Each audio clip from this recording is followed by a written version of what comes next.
La magie de la foi, chapitre 5. Vers le bonheur. Le bonheur est un état de conscience. La foi et la crainte sont des états d'âme. La crainte vient défier votre foi en Dieu ou au bien. Vous devez considérer la crainte comme étant l'ignorance de l'homme, ses fausses croyances qui essaient de surmonter sa conviction du bien. N'acceptez jamais les suggestions de maladie, de faiblesse ou d'échec. Si vous prêtez l'oreille aux suggestions négatives et devenez craintif, commencez à affirmer les vérités de Dieu, l'amour, la paix, la joie, etc. Sachez que la pensée et le sentiment sont les causes des conditions et des événements dans lesquels vous vous trouvez. La peur est basée sur les fausses croyances qu'il y a d'autres puissances que celles de Dieu et que les choses, les conditions extérieures peuvent nuire. La peur ne peut vous asservir parce qu'elle est sans fondement. Elle n'a point de réalité. Ses prétentions sont illusoires. Revenez à la réalité simple. Seule votre pensée a sur vous de la puissance. Et la seule toute-puissance se meut en votre faveur lorsque vos pensées sont au diapason de l'unique. L'homme qui est plein de foi en Dieu ne se préoccupe jamais de l'avenir. Lorsque l'inquiétude ou la peur frappe à la porte de son esprit, la foi en Dieu ouvre la porte et il est en paix. J'eus l'occasion de passer plusieurs jours dans la ferme d'un Irlandais de la côte ouest. Il semblait toujours être joyeux et heureux. Je lui demandai de me révéler le secret de son bonheur. Il me répondit: « J'ai pris l'habitude d'être heureux. Voilà toute l'histoire. La prière est une habitude. La Bible dit: choisis aujourd'hui qui tu vas servir. Vous êtes libre de choisir le bonheur. Ceci peut sembler extraordinairement simple, et c'est un fait. C'est peut-être la raison pour laquelle les gens s'y butent. Ils ne voient pas la simplicité de la clé du bonheur. Vous pouvez choisir le malheur en entretenant les idées suivantes. Aujourd'hui, c'est un mauvais jour. Tout va mal. Je ne vais pas réussir. Tout est contre moi. Peut-être vous dites-vous, les affaires vont mal, cela va empirer. Et si vous avez cette attitude d'esprit dès le matin, vous vous attirerez ces expériences semblables et vous serez très malheureux. D'autre part, vous pouvez choisir le bonheur. En voici le moyen. Lorsque vous ouvrez les yeux le matin, dites-vous: toute chose concourt au bien de ceux qui aiment Dieu. Souvenez-vous que dans toutes les langues, Dieu est synonyme de bien. L'amour est un attachement des sentiments. Continuez de vous attacher au bien dès le matin de la façon suivante. Regardez par la fenêtre et dites: pour moi ce jour est le jour de Dieu. Je suis divinement guidé tout au long de la journée. Tout ce que je vais faire réussira. Je m'entoure de la puissance de Dieu. Je marche dans sa lumière. Chaque fois que mon attention s'écartera de Dieu ou du bien, je la ramènerai immédiatement à la contemplation de Dieu et de sa sainte présence. Je suis un aimant spirituel qui s'attire tout ce qui bénit et enrichit. Dans toutes mes entreprises d'aujourd'hui, j'obtiendrai un meilleur succès. Je serai heureux toute la journée. Commencez ainsi chaque jour. Vous choisissez alors le bonheur et vous serez radieusement joyeux. Rien ne peut vous atteindre qui soit en dehors de votre mental. Votre état mental dominant est créé par la façon dont vous vous considérez, vous, les autres et le monde en général. Quelle est votre attitude mentale actuelle? Comment vous sentez-vous intérieurement? Êtes-vous inquiet, soucieux, agité, en colère ou perturbé par ce que font les autres? En ce cas, vous n'êtes point heureux, parce que vous vous appesantissez mentalement sur les limitations. Commencez à fixer votre idée sur des pensées de paix, de succès et de bonheur. Voilà la vraie prière. Faites-le fréquemment. Vous serez alors semblable au fermier irlandais qui disait: j'ai l'habitude d'être heureux.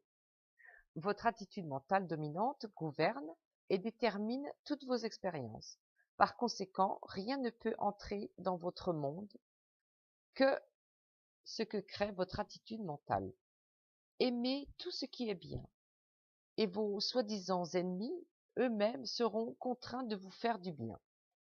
Vous avez souvent lu dans les publications psychologiques et métaphysiques que le monde que vous voyez est celui que vous êtes, ce qui signifie que vous pouvez dominer le monde ambiant. Le monde dans lequel vous vivez réellement est un monde mental, un monde de pensées, de sentiments, de sensations et de croyances. En fait, chaque personne que vous rencontrez, chaque circonstance, chaque événement devient une pensée dans votre esprit. La façon dont vous allez réagir et sentir vis-à-vis de la vie et des circonstances dépend de ce que vous croyez au sujet de la vie, des choses en général. Si votre connaissance de la vie et du moment est fausse, vous pouvez être très malheureux. Si votre connaissance est exacte, si vos idées sont justes, vous aurez la maîtrise de vos réactions émotionnelles et vous aurez la paix intérieure. Vous vous éveillez à présent à la vérité que le bonheur est déterminé par ce qui se passe dans votre esprit. Un point extrêmement important. Pour être heureux, il faut que vous le désiriez sincèrement. Il y a des gens qui sont déprimés, tristes et malheureux depuis si longtemps que si on leur apprenait quelques merveilleuses, heureuses nouvelles, ils seraient semblables à cette femme qui me dit un jour: on n'a pas le droit d'être si heureux. Ils se sont si bien accoutumés aux anciennes habitudes de pensée qu'ils se sentent tout gênés pour être heureux, et ils aspirent à leur ancien état de dépression. Je connaissais en Angleterre une femme qui avait des rhumatismes depuis 20 ans. Elle tapait sur son genou et disait: mon rhumatisme va mal aujourd'hui, je ne peux pas sortir, mon rhumatisme me fait souffrir. Cette chère vieille dame s'attirait ainsi beaucoup de sollicitude de la part de son fils, de sa fille et de ses voisins. En réalité, elle tenait à son rhumatisme. Elle goûtait sa misère, comme elle l'appelait. Cette dame ne souhaitait pas réellement le bonheur. Je lui suggérai un moyen de guérison donné dans la Bible. J'écrivis quelques versets bibliques et lui dis que si elle consentait à fixer son attention sur ces vérités, elle guérirait. Mais cela ne l'intéressait pas. Il y a chez beaucoup de personnes un curieux état d'esprit qui fait qu'elles aiment être souffrantes et tristes. Jésus dit: si vous savez ces choses, heureux êtes-vous si vous les accomplissez. Il faut que nous devenions comme de petits enfants. La raison en est qu'un enfant est heureux, parce qu'il est près de Dieu. L'enfant sait intuitivement où trouver le bonheur. Vous n'avez pas à devenir vieux, morne, irritable, acrimonieux et grognon, pas plus que vous n'avez à être fatigué, déprimé. Ce sont les simples vérités de la vie et non les opinions des hommes qui donnent le bonheur, qui le créent en nous. Un grand nombre d'individus s'efforcent de l'acheter en acquérant des postes de radio, de télévision, des automobiles, des maisons de campagne, mais le bonheur ne peut s'acheter, ne se procure point ainsi. Le royaume de Dieu est au-dedans de vous, et le royaume du bonheur est dans votre pensée, dans vos sentiments. Trop nombreux sont ceux qui pensent que ce qui est artificiel peut engendrer le bonheur. Certains disent: ah, si j'avais $1 million, je serais heureux. D'autres: si j'étais élu maire ou président de cet organisme, je serais heureux. La vraie réponse est: il faut que nous choisissions le bonheur. Il faut que nous prenions l'habitude d'être heureux. Le bonheur est un état mental, spirituel. Le bonheur vient de nos entretiens quotidiens avec Dieu, dans la silencieuse communion en sa sainte présence. Commencez à vous nourrir du pain du silence. Cela se fait en méditant sur le fait qu'en lui se trouve la plénitude de la joie. Tandis que vous méditez ces paroles, imaginez que la joie et l'amour de Dieu se répandent à travers votre esprit et votre cœur, tel un courant d'eau vive. Vous attisez ainsi le feu de la grâce que vous avez reçue de Dieu. Le Sauveur est en nous, mais il dort. Éveillez-le. Il suffit de le penser pour que Dieu entre en action. Chaque fois que vous rejetez mentalement le pouvoir des conditions et des circonstances et reconnaissez la présence de Dieu en vous-même, vous attisez le feu de la grâce que vous avez reçue de Dieu. C'est une raison pour moi de t'exhorter à attiser le feu de la grâce que tu as reçue de Dieu. Quand votre esprit est clair et sain, lorsque vos yeux sont consacrés et fixés sur Dieu ou le bien, lorsque votre cœur est semblable à celui d'un enfant, votre esprit est en paix. Alors, vous êtes plein de bonne volonté envers tous et vous êtes heureux. Dites-vous chaque jour en vous éveillant, Dieu est mon partenaire. S'il pleut, dites avec joie, comme c'est merveilleux de voir Dieu en action. Lorsque la neige tombe, rendez grâce. Lorsque le soleil brille, réjouissez-vous de ce qu'il brille pour tout le monde. Vous avez en vous-même la puissance qui surmonte toute circonstance. Vous êtes né pour vaincre, pour réussir et pour conquérir. C'est une joie immense que celle qui suit l'accomplissement d'une tâche difficile. Faites face à votre problème, armé de l'épée de la vérité et dites « Je suis le conquérant, je vaincrai ». La puissance du Tout-Puissant est en vous. Elle vous révélera la solution parfaite. Elle vous montrera le chemin que vous devez prendre. Surmontez, maîtrisez tous vos sentiments négatifs. L'amour chasse la crainte. La paix de Dieu chasse la douleur. La bonne volonté chasse l'envie. En toute adversité, cherchez ce qui est bon, ce qui est juste. Autrement dit, cherchez la réponse divine.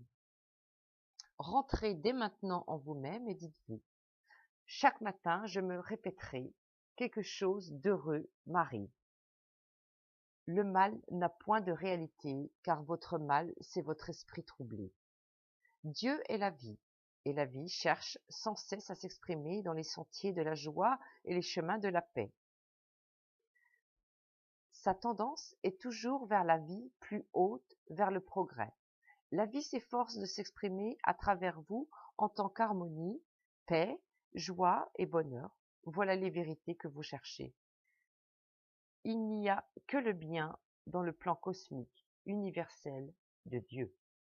Intronisez en votre esprit la pensée de l'omnipotence complète de Dieu, de ce que Dieu veille sur vous, vous guidant dans toutes vos voies. Que votre esprit soit imbu de cette idée, et les eaux de la guérison vous inonderont. Tandis que vous fixez votre attention sur ces vérités, vous prenez l'habitude d'être heureux. Quelques cas. Cas numéro 1. Je connaissais à Londres un alcoolique qui avait touché le fond de la dégradation. Lorsque je le rencontrai, il mendiait pour boire. Il avait été un éminent homme de loi. Je restai avec lui pendant un moment à Hyde Park, lui disant quelques vérités simples. J'écrivis ce qui suit pour qu'il le répète. Je me rends complètement à Dieu et à son amour, à sa bonté sans borne. Mon esprit et mon cœur sont à présent ouverts à l'Esprit de Dieu Tout-Puissant qui coule à travers moi. Dieu remplit mon cœur et mon esprit de sa joie et de son amour. Je ne vois pas le vent, mais je sens la brise sur mon visage. De même, je sens frémir en mon cœur la présence de Dieu. L'amour divin coule à travers moi. Je suis nettoyé de toute impureté. Je suis guéri. Je dis à cet homme de se détendre et de répéter en articulant lentement cette méditation pendant un quart d'heure, 3 fois par jour. Je lui dis que tout ce qui était nécessaire de sa part était la sincérité et l'humilité. Puis je l'assurai qu'il serait délivré de son funeste penchant et béni au-delà de ses rêves les plus audacieux. Cet homme devint aussi simple qu'un enfant et il tint parole. En moins d'une semaine, il était plongé dans la contemplation de Dieu. En vérité, il toucha le bord de son vêtement. Tandis qu'il méditait à haute voix, Il imaginait que ces paroles étaient comme des semences qui pénétraient profondément dans son âme. Le 6e jour, tout son être et la chambre dans laquelle il se trouvait fut inondée d'une lumière intérieure qui sembla l'aveugler un moment. Il était complètement guéri. Cas numéro 2.